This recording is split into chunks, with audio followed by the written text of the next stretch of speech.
بھائیو، اللہ کی قسم، اگر اللہ راضی ہے تو موت سے خوبصورت کوئی پیغام کوئی نہیں۔ اگر اللہ راضی ہے تو موت سے خوبصورت کوئی پیغام کوئی نہیں، اور اگر اللہ ناراض ہے تو موت سے خوفناک کوئی پیغام کوئی نہیں ہے۔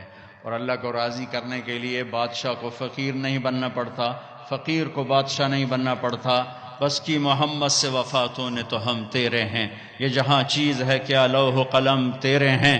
3 بر اعظم کی حکومت ہے عمر بن عبدالعزیز کی، عمر بن عبدالعزیز 3 بر اعظم پر حکمران، یہ کراچی بھی ان کی حکومت کا حصہ ہے۔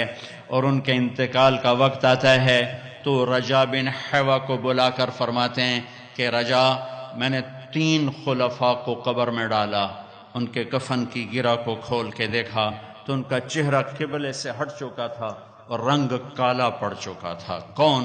عبد الملک ابن مروان سگا چچا، ولید بن عبد الملک چچا زاد بھائی اور عبد الملک کا بیٹا، سلیمان بن عبد الملک کا بیٹا اور چچا زاد بھائی۔ سلیمان کی ڈیڈ باڈی جب قبر کے قریب کی گئی تو ہلنے لگا، ایسے سے ہلنے لگا، تو اس کے بچوں نے کہا، ان کے بچوں نے کہا ہمارے باپ زندہ ہیں، موت نہیں تھی، سکتہ تھا۔ تو عمر بن عبدالعزیز نے فرمایا بھتیجو، زندگی نہیں ہے، بل عجل اللہ بالعقوبہ، عذاب قبر جلدی شروع ہو گیا، جلدی اپنے باپ کو چھپاؤ، جلدی اپنے باپ کو چھپاؤ۔ تینوں کے چہرے قبلے سے ہٹے، رنگ سیاہ۔ یہ کیا کرتے تھے؟ زانی، اللہ کی قسم زانی نہیں تھے، شرابی، اللہ کی قسم شرابی نہیں تھے، میں 1300 سال کے بعد قسم اٹھا رہا ہوں، شرابی نہیں تھے، زانی نہیں تھے، بے نماز نہیں تھے، روزہ نہیں چھوڑتے تھے، حج نہیں چھوڑتے تھے۔ ولید بن عبد الملک روزانہ تہجد میں 10 سپارے کھڑے ہو کر نماز میں پڑھتا، تلاوت کرتا، 10 سپارے۔ آج بڑے سے بڑا عبادت گزار نہیں کرتا ہے، وہ نماز میں، تہجد کی نماز میں 10 پارے پڑھتا تھا اور چہرہ قبلے سے ہٹ کے سیاہ ہو چکا تھا۔ ان کا ایک اجتماعی جرم تھا، وہ ظلم ظلم ظلم، ظالم تھے ظالم تھے ظالم تھے، ظلم، حکم، اپنی حکومت بچانے کے لیے خون بہایا۔ عمر بن عبدالعزیز نے عدل قائم کیا، کوئی لمبی تہجدیں نہیں پڑھی، لمبے روزے نہیں رکھے، عدل قائم کیا۔ تو رجا کو بلا کے فرمایا رجا، میرے جانے کا وقت آ چکا ہے، دیکھنا قبر میں اتر کے میرا اللہ میرے ساتھ کیا کرتا ہے۔ جب جنازہ قبر کے قریب آیا اور قبر میں اتارنے لگے تو ایک پرچہ آیا ہوا میں گھومتا ہوا اور عمر کے سینے پر گرا۔ اٹھا کے دیکھا گیا تو لکھا ہوا تھا براءۃ من اللہ لعمر بن عبدالعزیز من النار، اللہ نے عمر بن عبدالعزیز کو جہنم سے نجات دے دی۔ 3 بر اعظم کی حکومت، 3 بر اعظم۔ ہمارا ایم پی اے کہتا ہے جھوٹ کے بغیر سیاست نہیں ہے، لعنت بھیجو سیاست کو جو کل کو تجھے سیاہ منہ کے ساتھ اللہ کے دربار میں کھڑا کرے۔ ہمارا تاجر کہتا ہے جھوٹ کے بغیر تجارت نہیں، دفن کر دو اس تجارت کو جو قیامت کا دن تجھے کالا منہ کر کے اللہ کے سامنے کھڑا کرے۔ سچ یہ چمکتا سورج ہے اور جھوٹ سیاہ کالی رات ہے، ظلم و ستم سیاہ کالی رات ہے۔ 3 خلفاء نے ظلم و ستم سے اقتدار جمایا۔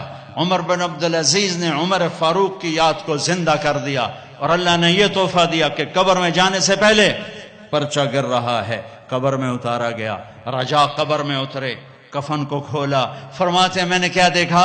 میں نے یوں دیکھا جیسے 14ویں کا چاند قبر میں اتر آیا ہو، چہرہ قبلے کی طرف، چاند جیسا چمکتا چہرہ۔ حکومت کیسے کی؟ عید کا موقع آیا، 12 بچے تھے، ماں سے آ کر کہنے لگے ماں جی عید قریب ہے، ابا سے کہو کپڑے تو لے کر دیں۔ 3 بر اعظم پہ حکومت ہے۔ ماں کون ہے؟ فاطمہ بنت عبد الملک۔ سیاست کی تاریخ میں اس سے بڑی سیاسی عورت کوئی نہیں آئی، آج تک تو نہیں آئی، کل آئے ہوئے تو میں نے پتا کوئی نہیں، آج تک کوئی نہیں آئی۔ دادا بادشاہ، باپ بادشاہ، 4 بھائی بادشاہ اور خامند بادشاہ، 7 نسبتوں سے شہزادی۔ عمر گھر میں تشریف لائے، فاطمہ کہنے لگی بچے کپڑے مانگ رہے ہیں۔ عمر کہنے لگے فاطمہ میرے پاس تو پیسے نہیں، میں کپڑے کہاں سے لے کر دوں؟ اب دونوں میاں بیوی خاموش بیٹھے ہوئے ہیں. فاطمہ کہنے لگی ایک ترکیب میرے ذہن میں آئی ہے. کہو. کہ اگلے مہینے کی تنخواہ ایڈوانس لے لیں, میں اس سے کپڑے بنا لیتی ہوں اور روٹی کا خرچہ مزدوری کر کے نکال لوں گی. ہاں ہاں ہاں یہ ٹھیک, یہ ٹھیک. باہر نکلے ان کے خزانچی مزاحم, ابھی انہیں کی تربیت یافتہ مزاحم بھائی وزیر خزانہ کا, جی بھائی ہمیں اگلے مہینے کی تنخواہ ایڈوانس دے دیں, ہم نے بچوں کے کپڑے بنانے ہیں. انہوں نے کہا امیر المومنین ابھی دیتا ہوں, بس آپ لکھ کے دے دیں کہ آپ 1 مہینہ زندہ رہیں گے, پھر میں دے دوں گا. اب مجھے لکھ کے دے دیں کہ آپ 1 مہینہ زندہ رہیں گے, پھر میں آپ کو تنخواہ دے دوں گا. چپ ہو گئے, ایک لفظ نے بول, اللہ تیرا بھلا کرے. گھر آ کر فرمایا فاطمہ بچوں سے کہہ دو کہ تمہارا باپ کپڑے لے کے نہیں دے سکتا.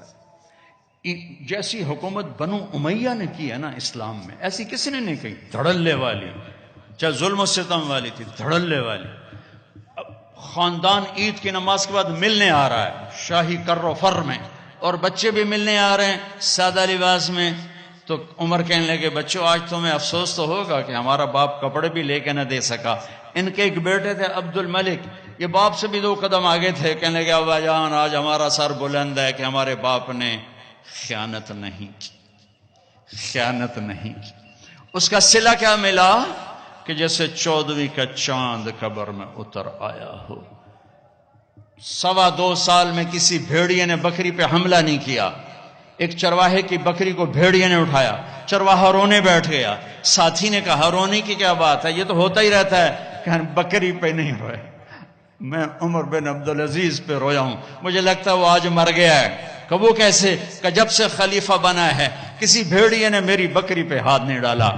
آج جو یہ بھیڑیا آیا ہے تو مجھے لگتا ہے عمر چلا گیا.